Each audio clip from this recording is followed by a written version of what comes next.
primary control on a biodiversity curve that's going up?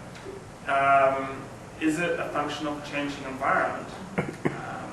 When you go to a place and look for fossils, you have to also think, how did these fossils become deposited? Was it some catastrophic event? And they all pushed into one place. Is it an unrealistic thought that all these things were right here together? It's so dense. Other places, there's nothing. It's just vacant. But you find great things, but it's far and few in between. Right. Which one is the better? Which one was preserved as it was? Which one is false by preservation? So what you're getting at is the bias side of things. So it's giving you some examples of what might explain the real pattern, but before you can ever get to that, you've got to strip away the bias. Bias, right? And those can be paleo-environmental. You may be looking in the wrong environment. You may have the wrong, preservational biases. Right. So absolutely, that is the primary control, and we've got to strip that away before we can get to the real biological pattern. And it's complicated. Yeah. Is studying the biodiversity helping you to come up with some ideas of how some creatures became extinct during mass extinctions? I like the trilobite where the fellow next to him was dying. Right. I guess I've limited most of my investigations to the Cenozoic, and that's a less tumultuous time in terms of extinction of major organisms. So I can't really speak to the extinction of, say, trilobites or dinosaurs. But certainly the great climatic upheaval during the early Oligocene, when temperatures dropped globally, had a recognizable impact, extinction impact. And almost certainly that has to do with parts of the Earth becoming less hospitable. You had the development of ice sheets, and obviously Antarctica is not a great place to live today. So parts of the world like that would be affected, and you'd lose a great deal of biodiversity.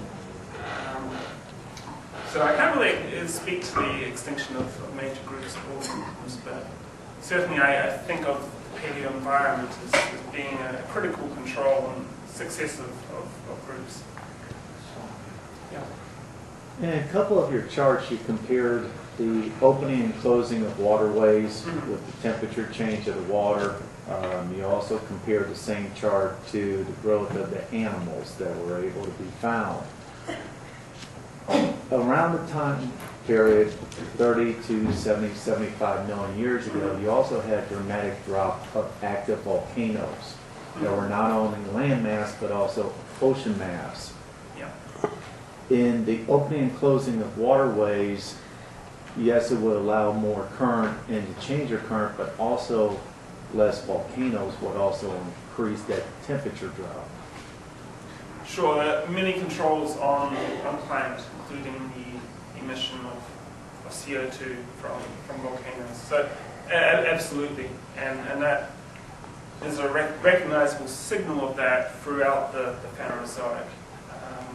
The acid effect also from some of the volcano explosions could also be big recurrence for the softer material, plants and animals not being able to be found as much. Absolutely.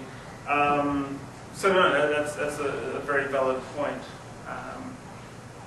Specifically, my paleogeographic investigations are relevant to the geographic changes of the seaways opening and closing, and that's been the focus. But all these things are very complex, and climate is especially complex.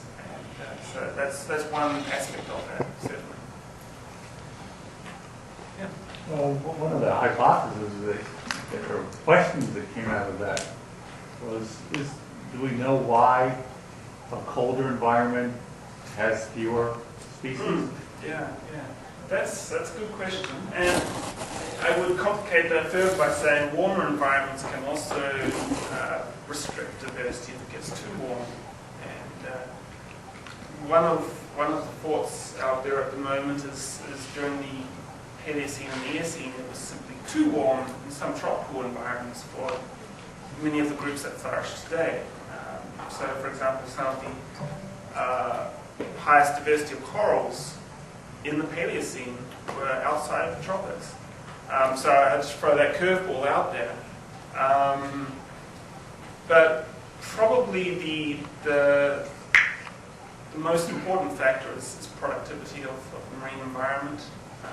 So you've got a whole food chain to support, and warmer temperatures, increased sunlight will favour greater productivity of organisms such as algae, and that's the important basic food chain. So that's probably the most important factor there. But that's something that's still being argued about today, is exactly what causes this. And again, it's probably a complex of not only geological history, but also the contemporary paleo environment that affects the biodiversity at any particular place on Earth.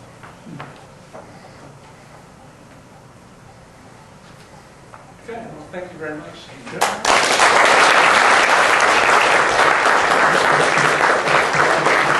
Don't forget the auction. I think Jack's clock is running.